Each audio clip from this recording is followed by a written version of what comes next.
30واں پارہ سورۃ عبسہ۔ عبسہ کا معنی تیوری چڑھانا۔ دراصل جامع ترمذی کی حدیث ہے کہ نبی صلی اللہ علیہ وسلم کے پاس ایک مشرک بیٹھا ہوا تھا،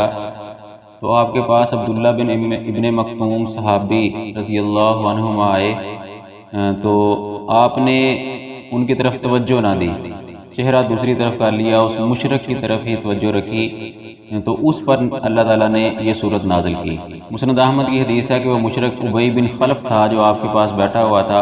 تو آپ چاہ رہے تھے کہ یہ اسلام کی طرف آ جائے، اور جو پہلے اسلام کی طرف آیا ہوا تھا نبینے صحابی تھے عبداللہ بن ابن مکتوم،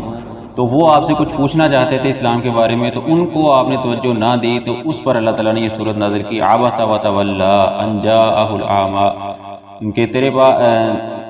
تو نے تیوری چڑھائی اور منہ پھیر لیا، یہ کہ تیرے پاس ایک نبینہ صحابی آیا ہے، اور تو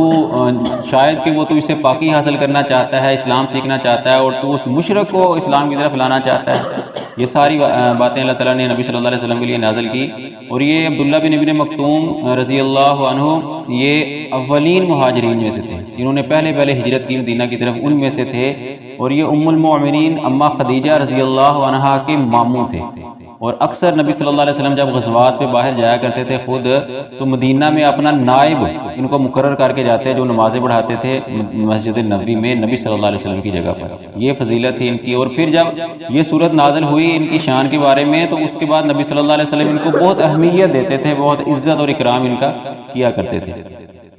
پھر کہا کہ کلا انہا تذکرہ فمن شاء ذکرہ، ہرگز نہیں، یہ قرآن تمہارے لیے نصیحت ہے، جو چاہے اس سے نصیحت حاصل کرے۔ یعنی اس میں کوئی شک نہیں ہے کہ قرآن نصیحت ہے، سب کے لیے رہنمائی کے لیے آیا ہے، لیکن رہنمائی کرے گا کس کی؟ جو رہنمائی حاصل کرنا چاہے گا۔ اور یہ بات حقیقت ہے کہ اس وقت تک قرآن میں اللہ نے کہا لیس للانسان الا ما سعی، نہیں ہے انسان کے لیے مگر وہ جس کی وہ کوشش کرے گا۔ جب انسان کوشش کرتا ہے تو اس کو وہ کام کا، دنیا کے لیے انسان بڑی توقع کرتا ہے وہ کر جاتا ہے، لیکن دین کے لیے انسان کوشش کرتا ہی نہیں ہے، سیکھنے کی کوشش ہی نہیں کرتا تو نہیں سیکھ سکتا۔ انسان کوشش کرے تو یہ قرآن انسان کے لیے رہنمائی ہے۔ قتل الانسان ما اکفر من ای شیء خلقہ، مارا جائے انسان، ہلاک ہو جائے، وہ کس قدر ناشکرا ہے، کس چیز سے وہ پیدا کیا گیا۔ یہ پیچھے ہم نے پورا انسان کی تخلیق کیسے ہوئی سب بیان کیا تھا، پہلے نطفہ، پھر علقہ، پھر مضغہ، پھر اس کا طفل، پھر اس کا پیدا ہونا، یہ سارا اللہ تعالیٰ نے قرآن میں اس کی وضاحت کیا۔ تو یہاں سے اشارہ کیا کہ قتل الانسان ما اکفر من ای شیء خلقہ، مارا جائے انسان، ہلاک ہو جائے، وہ کس چیز سے پیدا کیا، اس نے اپنی تخلیق نہیں دیکھی۔ ثم السبیل یسرا، پھر ہم نے اس کا راستہ اس پر آسان کر دیا۔ ایک تو اس کی پیدائش کا راستہ کہ اس کو کس تنگ راستے سے پیدا کر دیا، دنیا میں لے آئے، حالانکہ وہ ممکن ہی نہیں تھا، لیکن یہ اللہ کی قدرت ہے۔ اور دوسرا یہ کہ اس کے لیے ہدایت کا راستہ انسان کر دیا، کہ اس کو گمراہی سے بچانے کے لیے رسول آئے، علماء آئے، سارا کچھ اس کو دین، قرآن، سارا کچھ ہم نے اس کو بتایا کہ بھئی یہ ہے تیرا راستہ جو جنت کی طرف تجھ کو لے کر جائے گا۔ اس کی آسانی کے لیے یہ سارا کچھ نازل کیا، کہ وہ جو آدم علیہ السلام کو نکالا گیا تھا تو یہی کہا تھا نا کہ ایک وقت کے لیے تجھے دنیا میں بھیجا گیا ہے،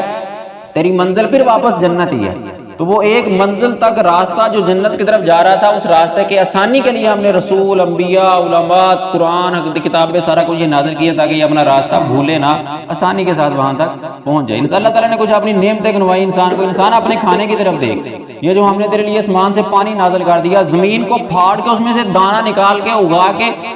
بغات، انگوریں، بیلیں اور ترکاریاں، سبزیاں، یہ سارا کچھ ہم نے اگا دیا، یہ تیرے لیے ہی تو اگایا ہے۔ اس میں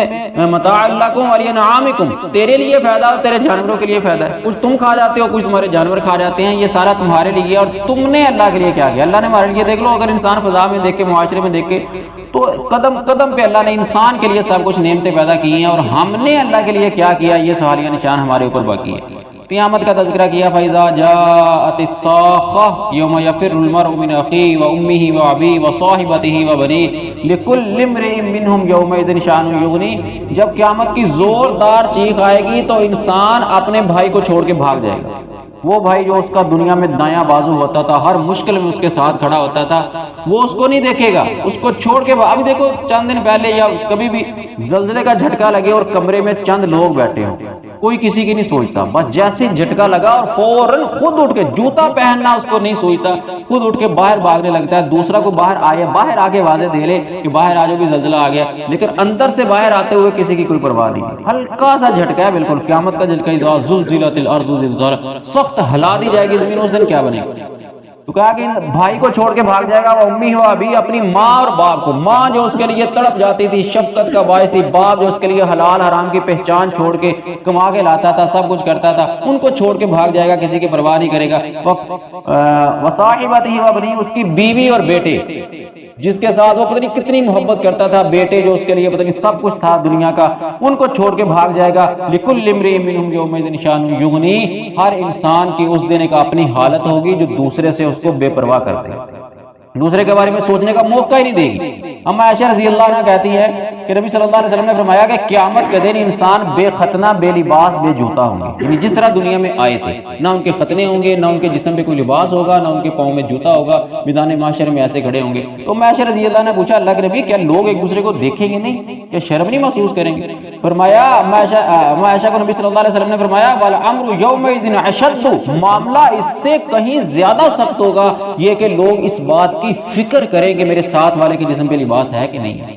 اس قدر خود دیکھ لو کہ کتنی گھبراہٹ اور کتنی سختی کا وہ دن ہوگا کہ جس دن انسان کو اس بات کی بھی ذرا پرواہ نہیں ہوگی کہ میرے ساتھ والے کے جسم پہ لباس ہے یا نہیں ہے، اس کی پرواہ نہیں ہوگی، ہر وہ نفسا نفسی کے عالم میں ہوگا۔ لیکن اس کے باوجود آخر میں سورت کے نبی صلی اللہ تعالیٰ نے فرمایا کہ کچھ چہرے روشن، تر و تازہ اور مسکراتے چہرے ہوں گے، اور یقیناً یہ مومنین کے چہرے ہوں گے، اور کہا کہ کچھ چہرے غبار آلود سیاہی ان کے اوپر ہوگی، اور یہ چہرے کافروں کے چہرے ہوں گے۔ اللہ تعالیٰ ہمیں روشن چہرے والوں میں سے، مومنین میں سے کرے، ہمارا خاتمہ ایمان پر کرے، اور ہمیں قرآن کو سمجھ کر اس پر عمل کرنے کی توفیق عطا فرمائے۔ وما علیہ